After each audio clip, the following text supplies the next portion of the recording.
大家好，我是交通小王。现在修家用空调啊，越来越卷，而且现在的空调都是变频的，大部分都是变频板损坏。换的话，如果要钱少了，咱们不合适；如果要钱多了，用户就不修了，所以很矛盾。这也就导致了越来越多的网友感觉修家用空调不挣钱。那么修空调有没有更好的门路呢？今天和大家分享一下空调多联机的维修，就是多安空调。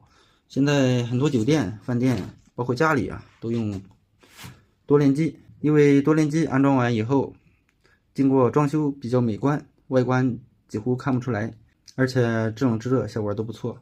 所以说，咱们现在要干多联机的维修，利润比家用机要大得多，而且维修多联机门槛会高一些，不像家用机那么卷啊。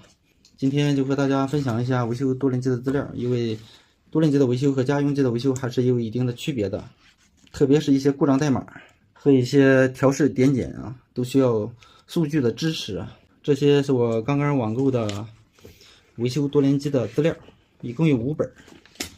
这5本涵盖了平常咱们所看到的大部分品牌啊。这是美的多联机，这个是格力的多联机，这个是大金的，还有海信日立的。可以说这4个牌子呀，在日常多联机的使用过程中是最多的啊。最后这个是东芝的，东芝的在我们这儿会比较小一些。这资料是干什么用的呢？里面有一些最新款的空调调试的方法和故障代码的解决方案。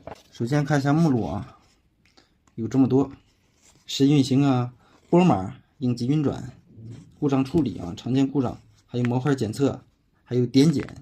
点检在维修多安空调中作用很大啊，有些故障一点检就找出来了。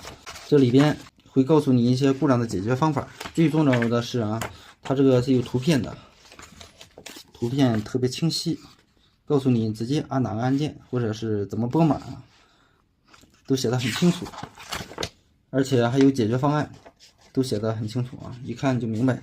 特别是修过家用机的，有一定的基础，转行在维修多安空调就学得特别快。如果没有这些资料，靠摸索的话，那样修起来会特别麻烦。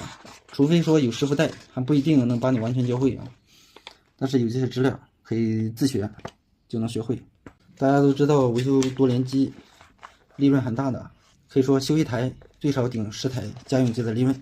这些就是故障现象和解决方案啊，上面都写的特别清楚，还有一些维修经验，比如说哪个型号的空调出现什么问题，可能这个空调都容易犯这个问题啊。这个资料都给标记好了，直接照着维修基本就能修好。而且这里边各种故障代码都写得很清楚，一看就明白，不用因为故障代码找不着，在手机上一顿搜索了，这里写的特别清楚。如果有想入行维修多联机的朋友啊，可以参考一下这个资料。好了，本期的视频就给大家分享到这里，咱们下期再见。